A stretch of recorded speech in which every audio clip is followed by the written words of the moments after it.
in terms of influencing us. And in CSGO, he certainly dictated the way the AWP was played. He was on a significantly worse team. He was on a team that couldn't actually win big titles, or if they could, it would have been by the narrowest margin, and he had to do those godlike plays to even give him a chance to win. Every AWPer I see in like online that tries to replicate that, it can't do it, and there's a reason for that.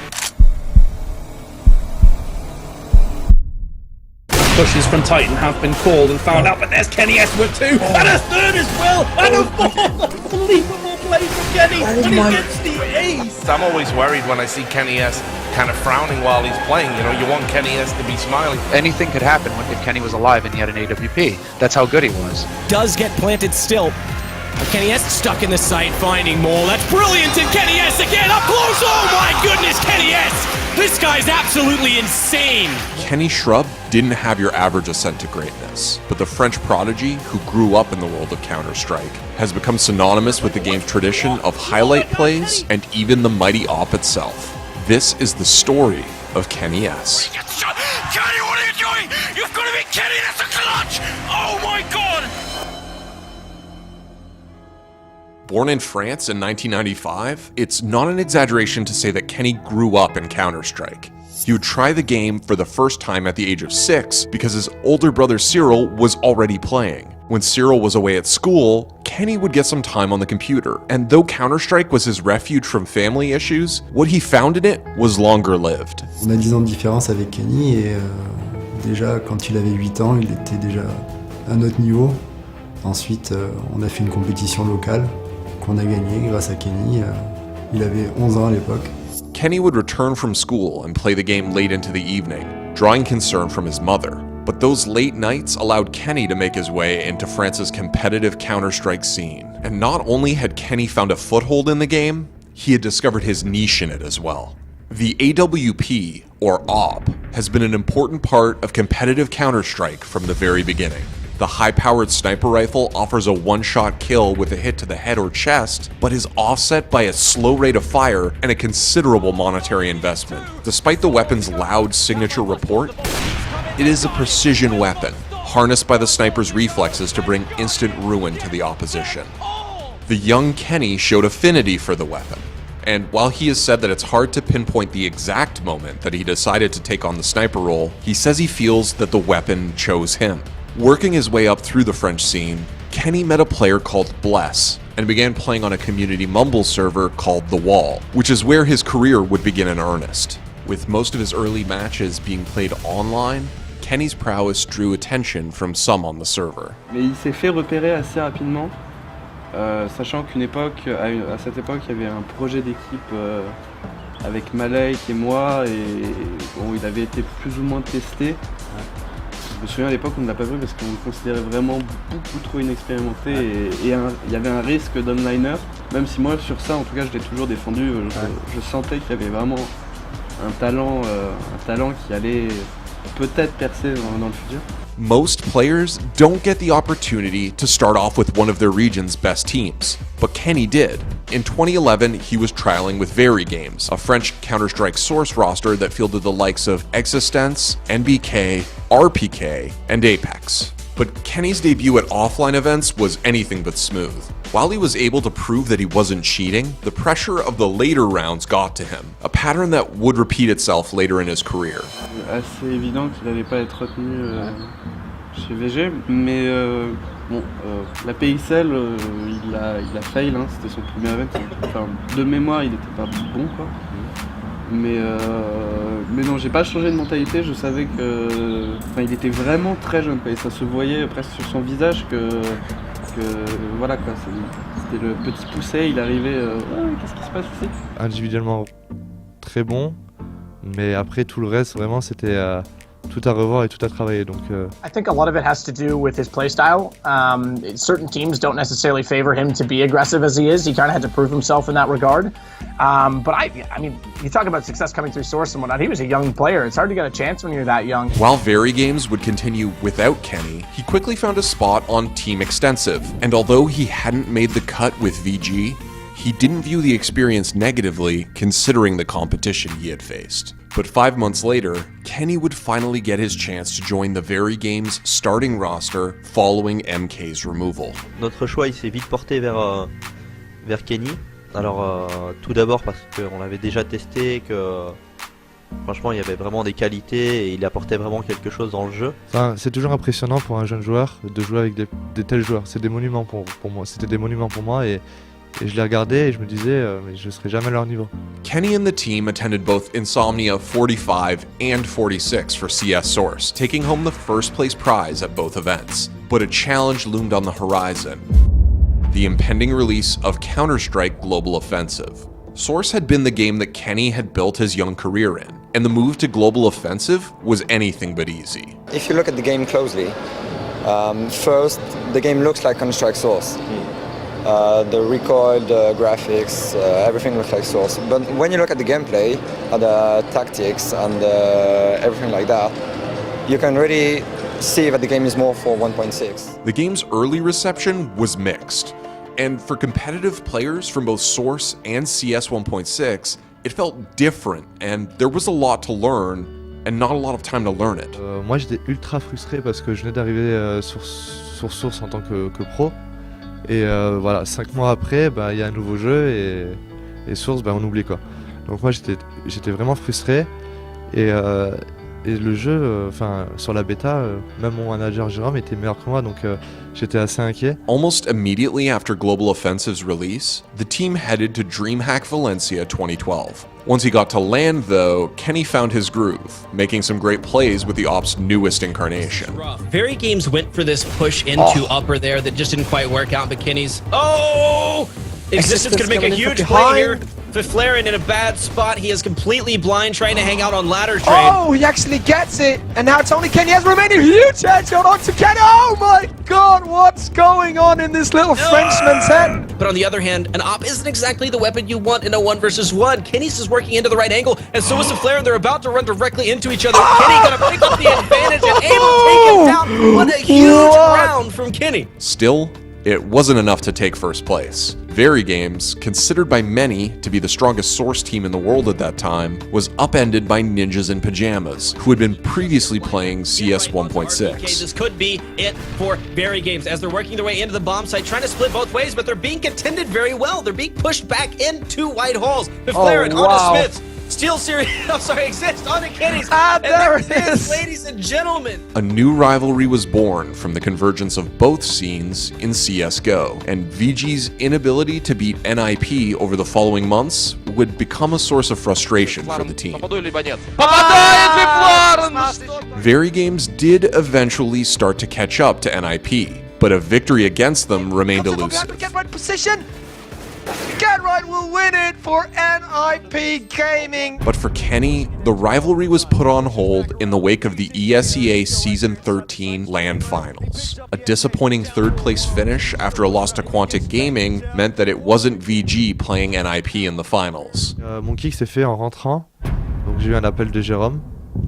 Il m'a dit ouais, est-ce qu'on peut se voir, est-ce que tu peux me rejoindre sur TeamSpeak, faut qu'on parle. Et j'ai dit ouais, bien sûr. Et bon, bien sûr, mais je savais ce qui allait m'arriver. Days after being kicked, the young Opper was recruited by LDLC. The team had been formed from the ashes of Team Extensive's previous roster, so Kenny was familiar with many of his new teammates. While Kenny's time with LDLC would end up being short, it was here that he would finally conquer one of his biggest demons, NIP. Match face à l'équipe狙Pyjama va chercher cette victoire. Les joueurs de l'équipe française qui sont à 2 doigts et c'est le kick de APX. Maintenant Ketra est avec 23 points de vie et c'est la victoire de l'équipe Ninjas, de l'équipe française. Kenny's inexperience led to some more troubles. He and the team were upset by Epsilon at DreamHack Summer 2013. Face au joueur de l'équipe Epsilon et ça va être la victoire de l'équipe suédoise dans cette finale. It marked another disappointing third place exit for Kenny. Cracks were beginning to form within the squad, and soon after, Kenny and Apex were released from LDLC. Following a brief stint with We Got Game, Kenny would eventually join up with Recursive. Prior to DreamHack Winter, his former teammate Apex approached him asking if there was an opening on the roster. Kenny didn't want to change a player before the tournament, offering instead to rebuild LDLC after the event. But Kenny would ultimately be left out of that roster, and posted an angry statement that criticized both Apex and the other team members that had turned their backs on him. It was a moment where Kenny's emotions got the better of him, and one that he would later regret. You still see on camera, like his hands are shaking at times. Like he has that really like raw adrenaline sort of emotion that goes with him, and you can certainly see him being frustrated at times, and then I'd say more frequently see him frustrated and stressed than you do happy. Kenny would spend the next month and a half with Clan Mystic, before being asked to join Titan as Shox' replacement. Je sais que certains joueurs chez Titan à l'époque avaient quelques interrogations sur moi. Et voilà, je suis content que ça s'est passé parce que voilà, c'est à ce moment-là que je me suis le plus imposé en tant que bon joueur, j'ai envie de dire, où c'était vraiment un tournant de ma carrière. C'est le tournant de ma carrière pour moi. Given the prior incidents with Kenny, it was an important step to getting his career back on track. Position pretty much on the A site. PNX not going to give it up without a fight, and it's going to come down to KennyS with the AWP 1v3. We can see where he's looking now. Just gets the shot barely on MSL. Finds the second one. KennyS point blank with the no-scope. Titan had qualified for ESL 1 Cologne 2014. But despite being considered a strong team, they failed to make it out of groups after running into Team Dignitas and Cloud9. That is going to be it. After Cologne, the team was swept up into the first French shuffle in late 2014. Once the dust had settled in September, Kenny would be joined by Existence, Cali, Apex, and Maniac on Titan. Following a number of second-place finishes, Titan would eventually triumph at the DreamHack Invitational 2. Entries and to which site they want to converge on. KennyS is just having a field day. But as 2014 drew to a close, the team would receive bad news. Cali was banned for cheating on November 20th, which both hurt the team in the immediate sense and also prevented them from playing at DreamHack Winter 2014, which meant that Kenny would have to wait for another chance at proving himself on the big stage. For a team that had been developing and felt ready to take the event, the setback to both their play and mental state was immense. Cali's replacement would eventually be RPK, who came out of retirement to join the squad in late December. As 2015 began, the team qualified for the next major, ESL 1 Katowice. But again, they failed to get out of groups and they were eliminated by Penta. More bad news came weeks later, as Valve released a patch to CSGO that substantially changed how the AWP worked. It's not as fluid as it was, it's not as quick, the velocity's not there. And this immediately, for the pro scene, is a massive nerf. The change drastically altered the way that AWPers had to deal with specific angles in the game. Angles that had existed in some form within CS 1.6 and Source. It wasn't that it didn't have the skills suddenly, it was that it's muscle memory and it's force of habit. And you have to really dial back and relearn it. And I think because he was the one that took advantage of that movement mechanic so much, it took him a little bit longer to do so. Because it just felt like he got gutted. Right when he was coming into his prime, when he could have been God and just taken over everything, the game was changed, and then I think that really impacted his confidence. The drastic change, coupled with Kenny's affinity for the AWP, even inspired a joke video about what it was like to play against Titan post-nerf, complete with a Viking funeral for the rifle. The actual effect on Kenny, though, was no laughing matter, as Titan continued to slump into 2015. The immediate result was certainly Kenny, a little bit Guardian, but certainly Kenny was hurt the most. As I talked about, he was someone who could play very close. He could move very quickly with the AWP. He could hit no scopes. He was constantly quick peeking and quick scoping.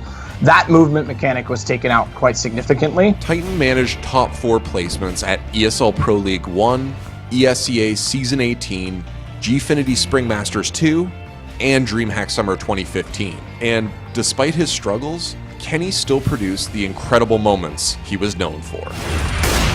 And there's the peak. Kenny takes out Guardian, gets the follow-up as well, and now the third kill. Goes for the no-scope, might get it, and yes, he will! Oh man, godlike.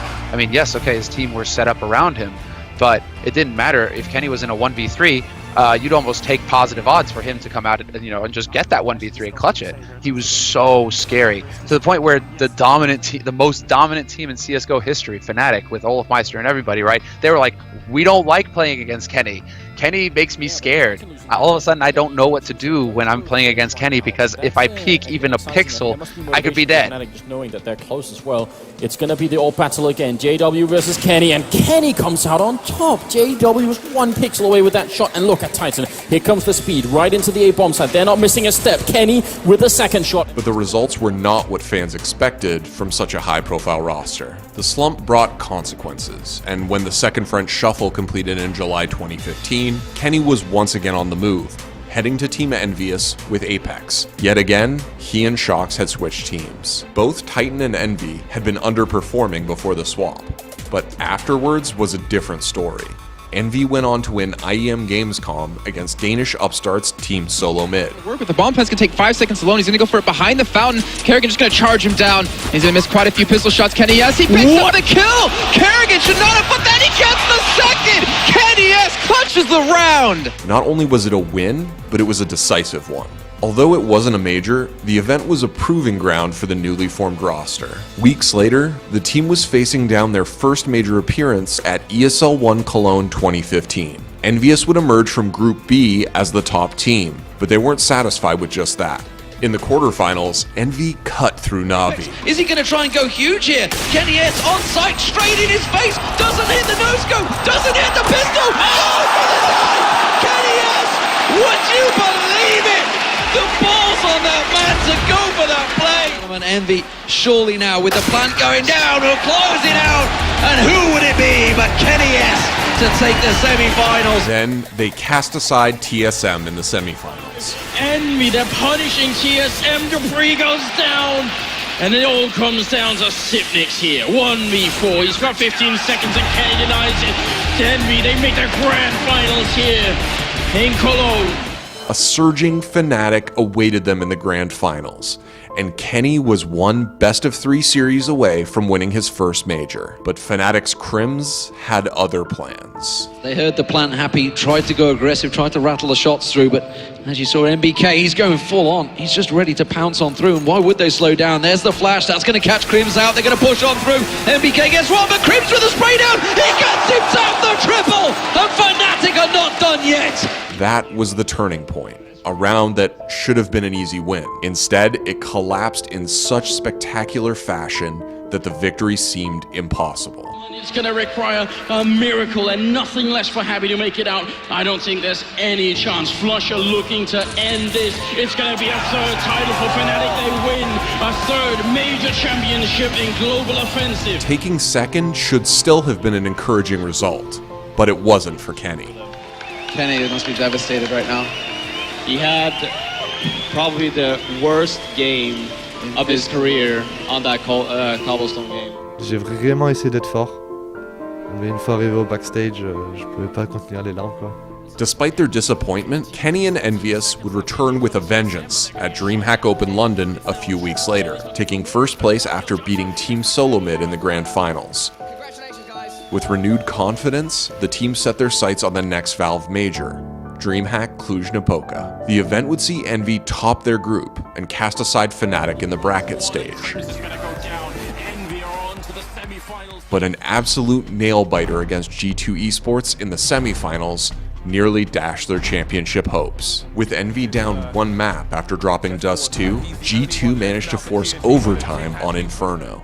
In the middle of the second overtime, Envy were down 3 rounds, and as Kenny remembers it, the team was not communicating properly. But against the odds, and in defiance of another failed major run, they won the map in the third overtime and rode that momentum through the series. 4 versus 4 now as the whole CT side is rotating, but Happy is annihilating the entire economy.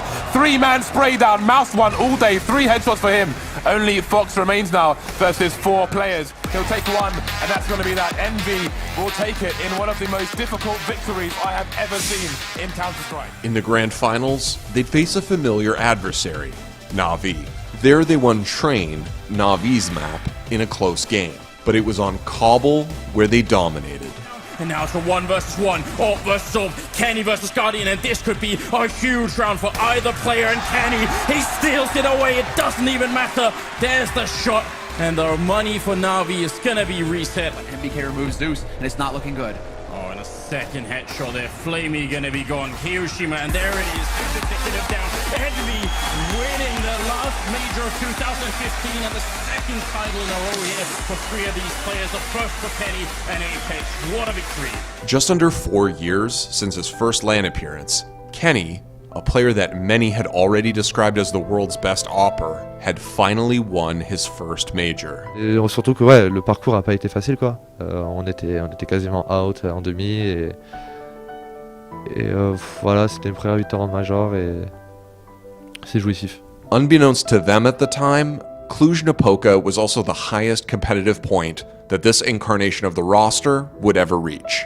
After more inconsistent results, the team dropped Kiyoshima and brought in Devil. The move did little to improve the team's fortunes, and their first couple of LAN performances were poor. You have to have like that complete and utter arrogance, right? You have to know without a shadow of a doubt that you are the best person on that server and that whatever your will is, it will happen, right? There's no goddamn way that he's gonna do this. He's got no health. Cole's gonna go for it. He gets the shot. Kenny, what are you doing? You've got to be Kenny. That's a clutch. Oh my god. And once you lose that sense of invincibility, that arrogance, knowing it, it's so hard to get it back in a game like that. It's so hard to get it back. And I think Kenny was kind of cast out into the wild for a while there.